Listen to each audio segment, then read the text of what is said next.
These are passages drawn from the text of Going Ahead by Kim Schaefer. They are recited for you here by the author. This passage is entitled Strength. You look around and you see the need, and you do not know if you can help or not. But if not you, then who? You go ahead because you care enough to try, and because you care too much not to try. What is needed is not power, but strength. Not control, but appreciation.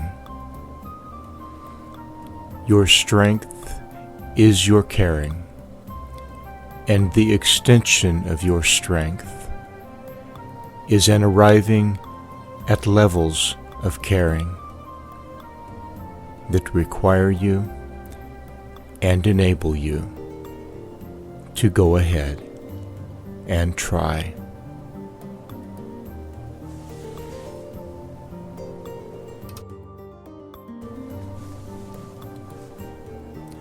This passage is entitled Being Moved. One day, many years ago, I was sitting in my car reading in a park on Casper Mountain, outside of Casper, Wyoming. A young woman pulled up and parked, got out, and walked into the woods. I felt very strongly that I should speak to her, so I followed the path a short distance and found her in a small clearing where she was crying. I didn't want to frighten her, and so maintained my distance, but asked her if I could be of some assistance. As it turned out, she was appreciative, and we talked together for maybe half an hour. Her troubles were both personal and spiritual in nature. She told me she had come to that place to pray for guidance. I said to her that prayers can be answered in many different ways. I never saw that young woman again, but I have thought of that incident many times over the years. It would have been so easy to have talked myself out of going ahead and trying. I have always been so grateful I did not. We feel the promptings and the urgings. We are called, but we hesitate to act. My grandfather did not have to be asked. He looked for those in need. If he ever had a vision, I never heard of it, but he was guided. He was moved by compassion. He was led by concern. My dad was visiting in Clearfield, Pennsylvania, where his parents had once lived and where he was born. His dad had been a mailman there in the midst of the Great Depression. My dad learned from a man there, a man who had been named after my grandfather. that my grandfather had helped to support 5 other families with his mailman's wages. Being the kind of man my grandfather was, my dad had never heard of this from him. I can only guess why my grandfather kept this to himself, but I believe my guess would be a good one. My guess is that he did so out of concern for the dignity of those he was helping. Such is the nature of genuine concern. It makes everything spiritual.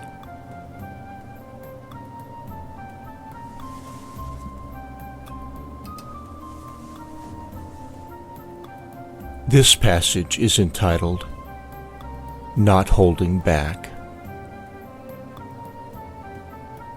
When I wrote A Visitation, I wrote it as a personal record of a significant experience. I had no intention of showing it to any but my closest friends. I certainly had no intention of publishing it, but then had to examine my reasons why. I had to acknowledge cowardice within myself. I was afraid of what others might think. I was afraid they might think I was making great claims. I was afraid they might think I was great in my own estimation. In the end, I arrived at a conclusion that I could not be governed by such fears. I concluded that such a holding back could not be reconciled with caring. I have yet to hear what anyone thinks of passageways or a visitation beyond my family and friends. But this experience of going ahead, of going beyond that holding back, has already been of great consequence to me. What others think and say will matter to me, but no matter what they think, I will have cared enough to go ahead and share with others some of what has been granted me.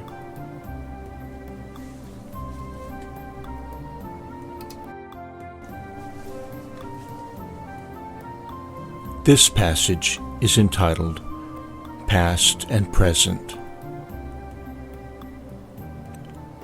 I have been preoccupied through most of my life with a search for means with which to be of service.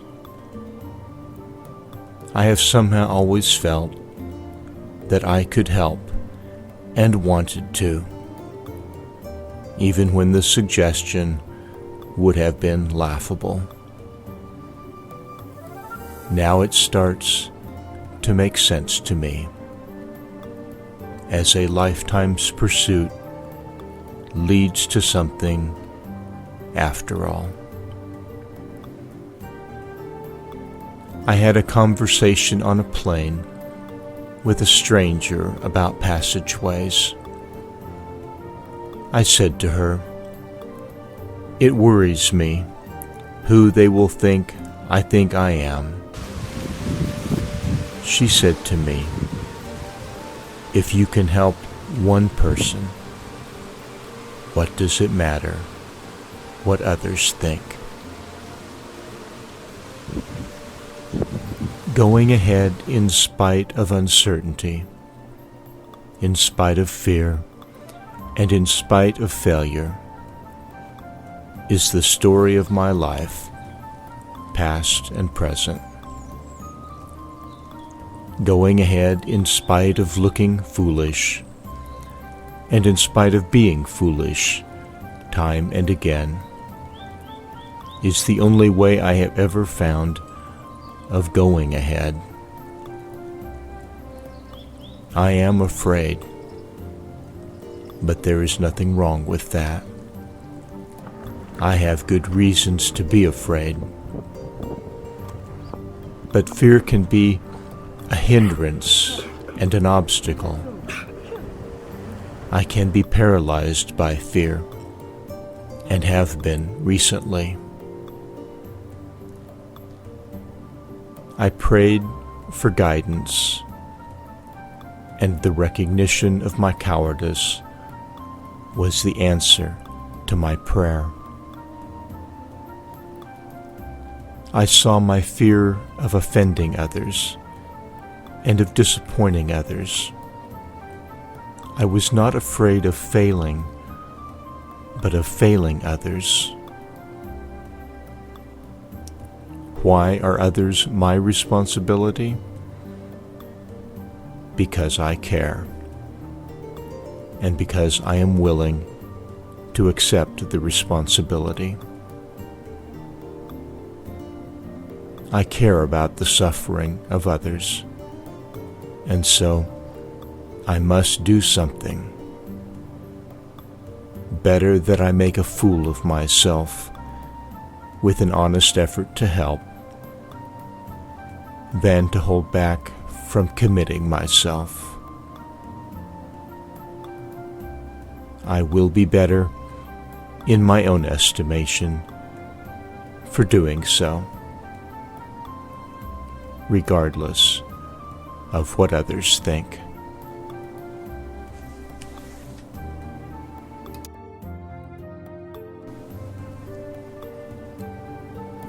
This passage is entitled, Out of the Mire. You cannot trust others more than yourself. You cannot trust those who tell you otherwise. I doubt and question everything, inspiration and guidance most of all. You can look for meaning everywhere and not find any of it. But as you look upon with more light, as you look upon with more concern, more opens to you. When you look upon that way, you find meaning everywhere, in the present and the past. We cannot change the past, but we can add to it. We can find more in it and put what we find to good uses. There are riches in your past that have not been lost.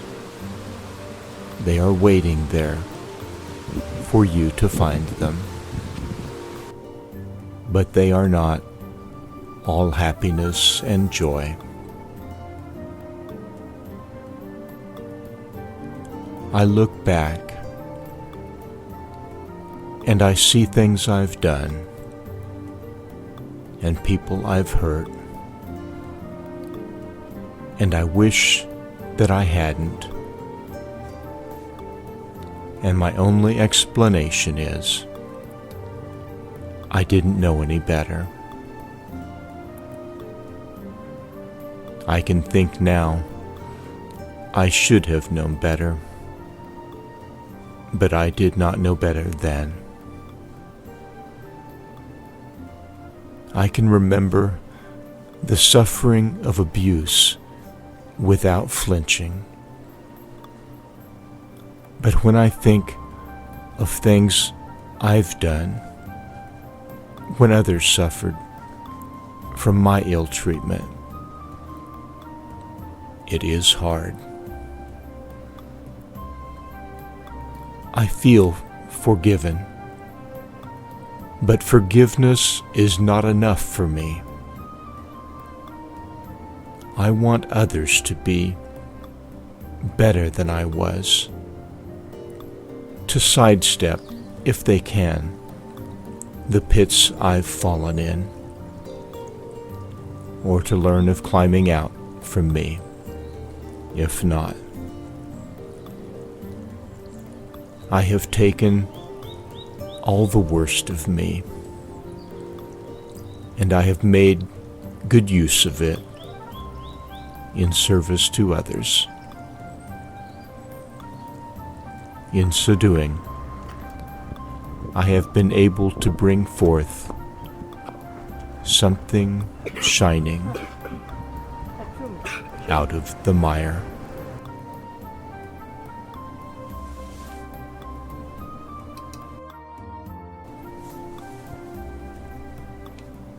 This passage is entitled, My Clearest Moments. Being courageous is not being unafraid. Being courageous is being afraid and going ahead anyway. Helping people in spiritual ways does not need to involve talk about religion. Much religious talk is just about being better. The kind of talk in which being better is in evidence is not self-conscious about it, because it is not focused on itself. Words that show kindness and concern can show people to themselves in a different light. Such words do not draw pictures. They open windows. My trials have not been great compared to those of many others, but I have known my share. Some of my most troubled times have also been my most creative and most growth-filled. I would not wish such times on others, and I did not wish them on myself, but I have been grateful for them. In my clearest moments, I see that every difficulty I have ever known has had within it a blessing, a measure of growth, or a compassion for others I would otherwise lack.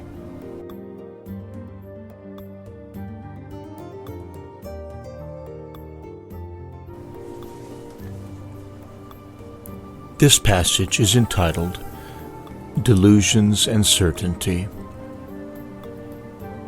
Those who are most certain are most certainly deluded. If I think I can't be wrong, by that I show how wrong I can be. No one has to tell me how delusional my talk of angels sounds. I would have kept it to myself had my priorities been different. 29 years ago, I answered a call and accepted a responsibility. Many times I have wondered, and many times I have asked, if I am really called to do this work, why have I been bound and blindfolded? It could be for good reasons, beyond my understanding. It could be I am just delusional.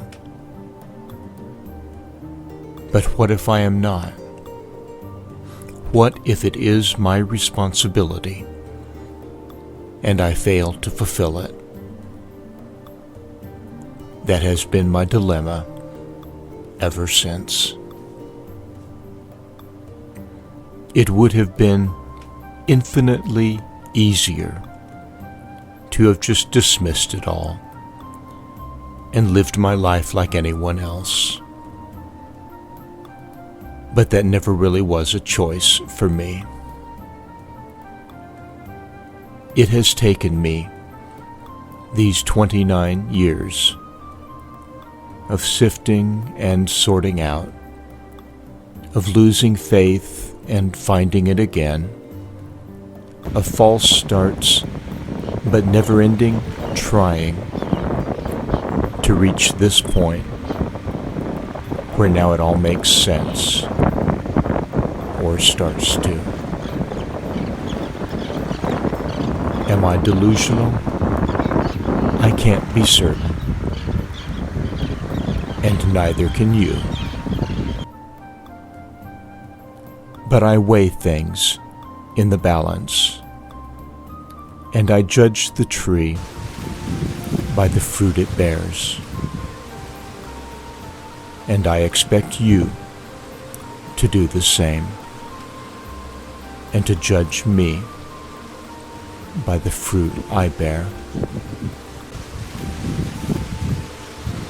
It may one day be clear I was a fool,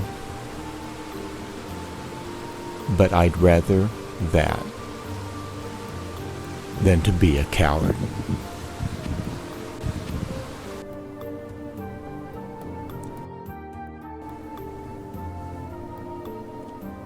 This is Kim Schaefer, author of the Passageways series.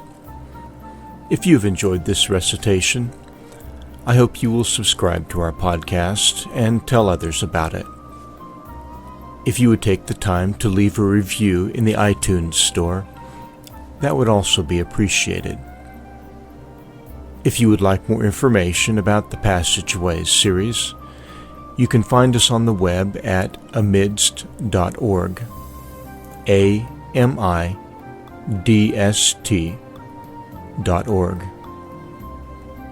This broadcast has incorporated texts copyright Kim Schaefer, 1975 to 2007. All rights reserved.